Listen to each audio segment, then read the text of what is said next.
At a family meeting, my parents casually mentioned they would use my inheritance to pay off my brother's debts. I just let them talk because they had no idea. I had already predicted this and transferred all my assets. The meeting was in our formal dining room. Mom sat at the head of the table, Dad beside her looking uncomfortable. My brother slouched in his chair. His gambling problem had escalated from sports betting to online casinos. By the time he hit rock bottom, he owed $340,000 to people who weren't forgiving about payment plans. "We know this is a lot to ask," Mom said, "but family takes care of family." Dad cleared his throat. "Your grandfather's trust was meant to be split equally when you turned 25, but we think it's best if we use your portion to settle his debts." I sipped my water, said nothing. "You're stable. You have your job, your apartment. You don't need it like he does." My brother finally looked up. "I'll pay you back." We both knew that was a lie. What they didn't know was that I'd seen this coming 18 months ago. Mom asked about the trust fund details during Thanksgiving. Too casual, too specific. Then my aunt mentioned my brother's money troubles at Christmas. By February, I'd hired a lawyer. Grandpa's trust had a clause. If the beneficiary could demonstrate financial competence, they could petition for early release at 23 instead of 25. I'd spent 3 years working 2 jobs,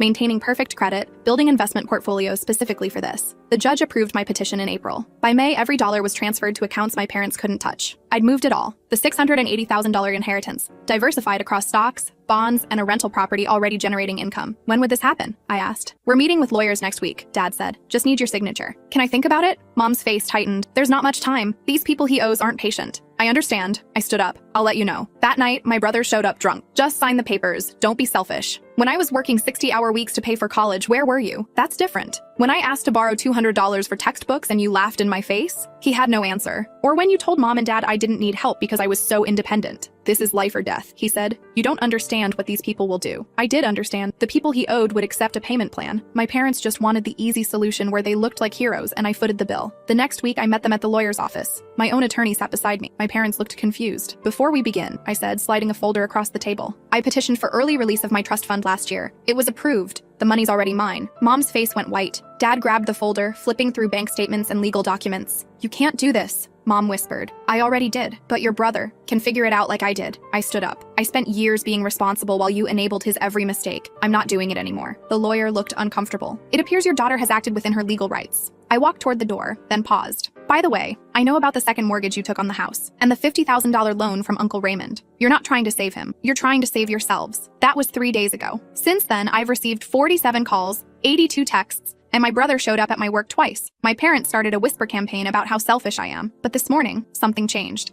I got a call from an unknown number, a woman's voice, professional and cold. "We need to discuss your brother's debt," she said, "and a proposition that involves you." Before I could respond, she added, "We know about the inheritance. All of it. And we know you're the only one who can actually pay. Your brother told us everything." My blood ran cold. "We'll be in touch about a meeting. I suggest you come alone." The line went dead. I stared at my phone for a full minute. The number showed up as restricted. I immediately called my attorney. "They can't legally force you to pay someone else's debt," he said. "That's not how this works." "What if they're not concerned with legal?" Silence on the other end. "Listen," he continued, "if you're being threatened, we go to the police. Right now. And tell them what? A woman called about my brother's gambling debts? Did she threaten you?" "Not exactly, but the implication was clear." My attorney sighed. "Keep your doors locked. Don't go anywhere alone. And if they contact you again, record it if you can." I hung up and sat in my apartment, doors locked, blinds drawn. My brother had given them my information. He'd thrown me directly into his mess after I'd spent years avoiding it. My phone buzzed. A text from an unknown number. "Tomorrow, 2 p.m., the Westbrook Hotel, room 447. Come alone or we contact your employer with some interesting information about your family's finances." I forwarded the text to my attorney. He called back immediately. "Don't go. They'll make trouble at my work. Let them. Your employer can't fire you because your brother owes money. They can make my life hell, though. Start rumors. Make things uncomfortable. This is extortion. I know what it is." I rubbed my temples. "I'm going. Then I'm coming with you." They said alone. "I'll wait in the lobby. You text me every 15 minutes. If you don't, I'm calling the police and coming up." The next day, I arrived at the Westbrook at 1:50 p.m. It was one of those mid-tier business hotels where conferences happened and salespeople stayed. Anonymous. Untraceable. My attorney sat in the lobby with his laptop, looking like any other business traveler. I took the elevator to the 4th floor. Room 447 was at the end of the hallway. I knocked twice. A woman opened the door. Late 30s, designer suit, perfectly styled hair. She looked like she belonged in a corporate boardroom, not a hotel room shakedown. "Come in," she said. The room was standard. 2 chairs, a desk, a bed. A man sat in one of the chairs. Late 40s, expensive watch. The kind of face that had seen too many bad decisions up close. "I'm Iris," the woman said. "This is Vaughn. Please sit." I remained standing. "What do you want?" "Your brother owes us $340,000, Iris said, settling into her chair. "Plus interest and fees were now at $425,000. "That's not my problem." "It becomes your problem when your brother uses you as collateral." My stomach dropped. What does that mean? Vaughn spoke for the first time. His voice was smooth, educated. Your brother signed documents 3 months ago putting up his future inheritance as collateral for an extension. He assured us his sister's portion would also be available when the time came. He can't sign away money that isn't his. We're aware, Iris said, which is why we're here. The documents he signed are worthless. But he seemed very confident you'd help when we explained the situation to you. You mean when you threatened me? We prefer to think of it as motivating you to make the right choice. I laughed. Couldn't help it. You actually think I'm going to give you $425,000 because my brother gambled away money he didn't have? We think you're going to seriously consider our proposition, Vaughn said, because the alternative is significantly worse for everyone involved.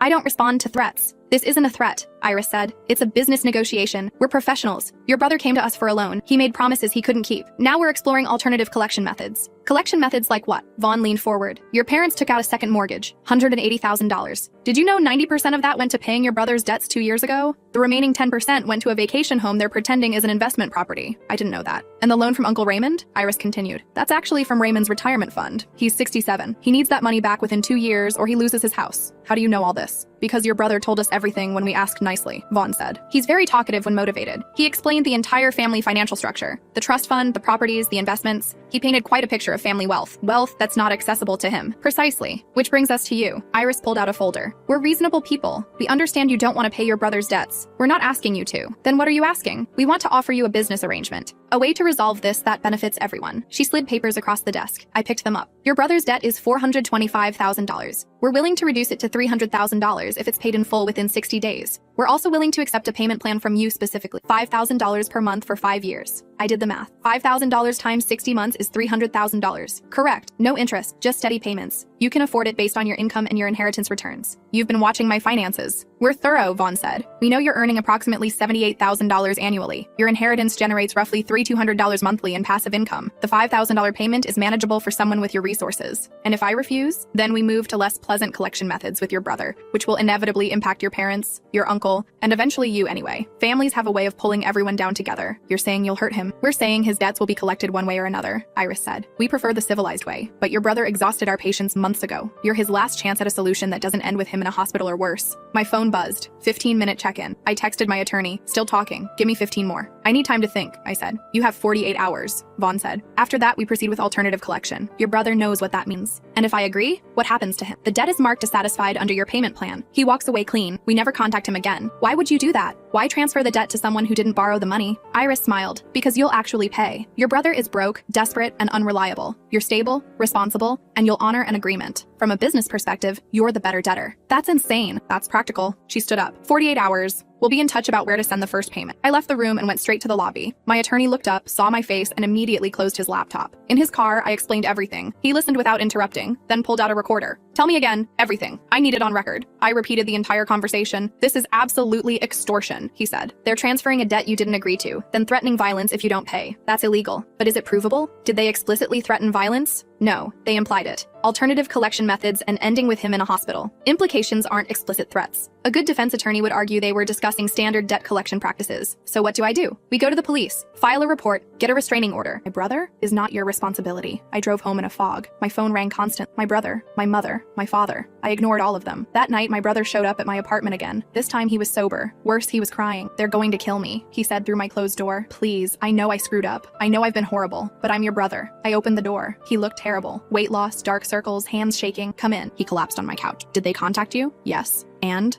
I'm not paying your debt. They'll kill me. You don't understand. These aren't normal bookies. This is serious organized crime. They have connections. They've shown me pictures of what they do to people who don't pay. Then you should have thought about that before you borrowed from them. I was desperate. I'd already lost everything. I thought I could win it back.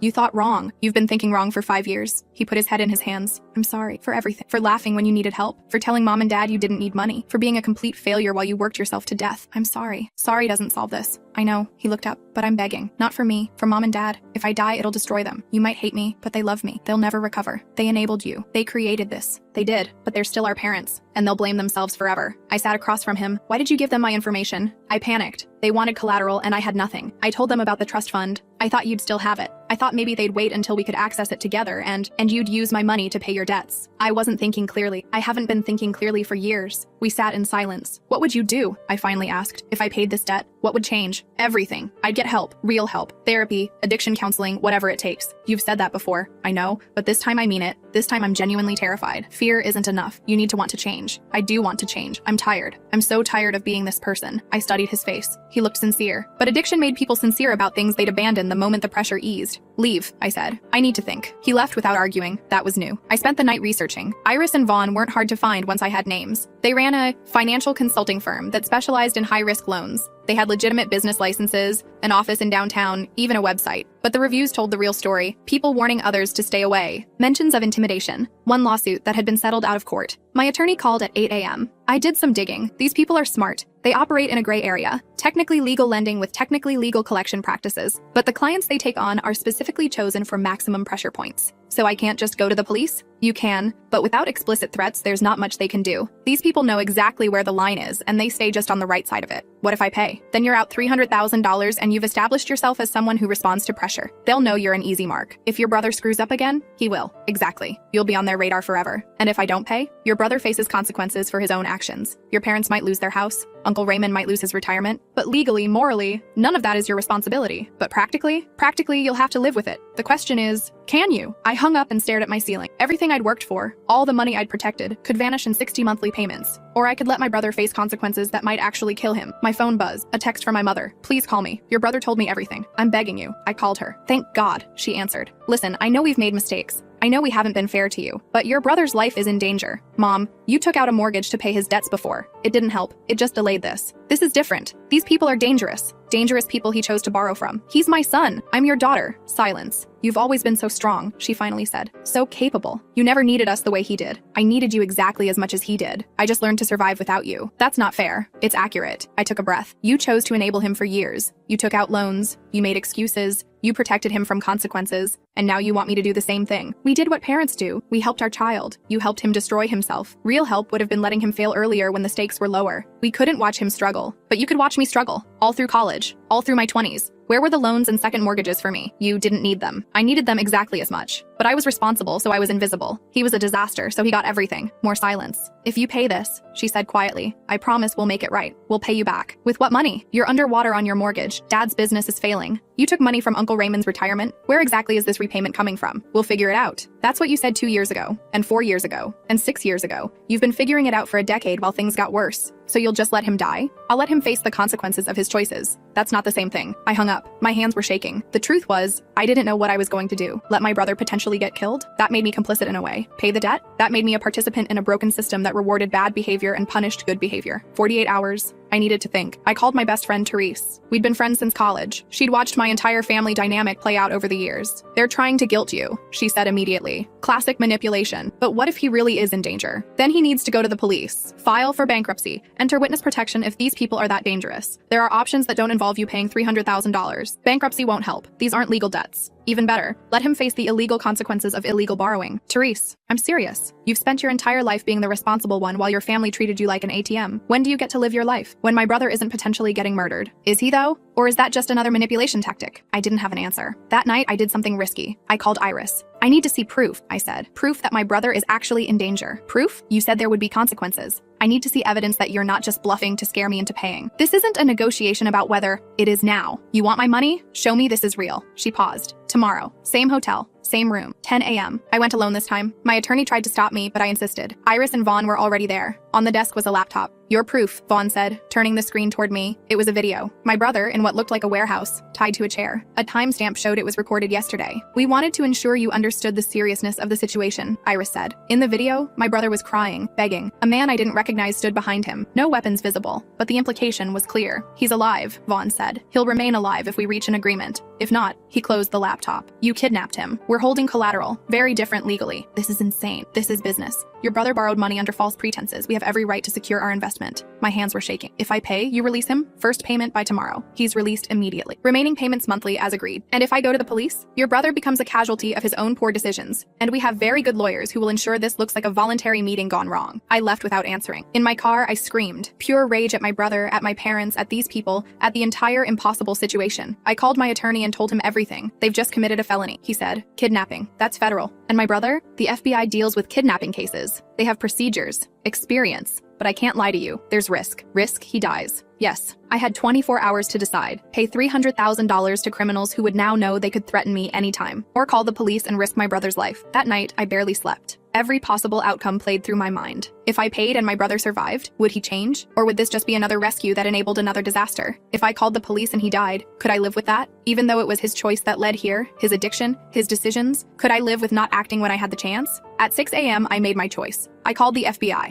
An agent named Torrance met me at a coffee shop. I played the video on my phone, showed him the texts, explained everything. This is interstate kidnapping, he said. Federal jurisdiction. We'll need you to wear a wire at the next meeting. They said first payment tomorrow or he dies. We'll have a team in place. Make the meeting. Tell them you need to get the money from your bank. That gives us time to locate your brother. And if you don't find him in time, we will. These people are smart, but they're not invisible. The video gave us metadata. The hotel rooms gave us surveillance footage. We'll find him. The next day, I wore a wire to meet Iris and Vaughn. My hands were sweating as I walked into room 447 again. Do you have the payment? Iris asked. I need to get it from my bank. It's in investments. I need 24 hours to liquidate. You have 12 hours. My bank needs 24. I can't control their processing time. Vaughn looked at Iris. She nodded. 24 hours. Not a minute more. I left. The FBI had everything on tape. Explicit extortion, admission of holding my brother, threat of violence. 6 hours later, Agent Torrance called. We found him. Warehouse in Newark. We're going in now. I waited by my phone. Time moved like thick syrup. Finally, at 11 p.m., my phone rang. We have him. He's safe. Minor injuries, severe dehydration, but alive. And we have 3 suspects in custody. I actually cried. Relief so intense it hurt. Iris and Vaughn? I asked. Arrested at their office. They thought they had 24 hours before anything happened. They got sloppy. My brother was hospitalized for 2 days. I visited once. He looked terrible but alive. You saved my life, he said. The FBI saved your life. You called them. You could have just paid. I could have, but that wouldn't have solved anything. You'd still be an addict. They'd still be criminals. The cycle would continue. I know. He looked away. I checked into rehab. Court ordered, but I'm actually glad. I need help. Yes, you do. And mom and dad are dealing with their own consequences. The second mortgage, Uncle Raymond's loan, those are their problems now. They're furious at you. I know. They think I should have paid, kept it in the family, protected everyone. But you protected yourself. Finally, I stood to leave. I hope rehab works. I genuinely do. But I'm done rescuing you. If you relapse, if you borrow money again, if you get into trouble, you're on your own. I understand. I walked out of that hospital room and felt lighter than I had in years. 3 weeks later, Iris, Vaughn, and their associate pled guilty to kidnapping, extortion, and racketeering. They got 15 years each. My brother's debt was erased as part of the criminal investigation. My parents stopped speaking to me entirely. They blamed me for not paying, for calling the FBI, for destroying the family. Uncle Raymond sent me a thank you card. He got his $50,000 back when my parents filed for bankruptcy, and the court seized their vacation property. My brother stayed in rehab for 90 days. He's been sober for 8 months now. We talk occasionally. Awkward conversations about rebuilding trust. He's working in construction, living in a halfway house, attending meetings. Last week, he sent me a text. I know sorry isn't enough, but I'm trying to become someone who deserves forgiveness, even if you never give it to me. I didn't respond. Maybe someday I will, but right now I'm focused on my own life. The inheritance I protected is still intact, still growing. I'm looking at buying a second rental property. I got a promotion at work. My mother called yesterday. First time in 8 months. Your father and I are downsizing, she said. We need to talk about what happens to family heirlooms. Okay, we were thinking you should take grandma's china and the photo albums. Family history should stay in the family. The audacity was stunning. Mom, you stopped speaking to me because I wouldn't pay for my brother's gambling debts. You blamed me for calling the FBI instead of bankrupting myself. And now you want to give me family heirlooms? That's different. This is about preserving memories. It's about you liquidating assets and not wanting to pay for storage. Silence. You haven't changed, I said. You still want me to solve your problems without acknowledging your mistakes. We're your parents. You were. Now you're people I used to know who made bad choices and blamed me for not fixing them. I hung up. Therese called later that day. How'd it go with your mom?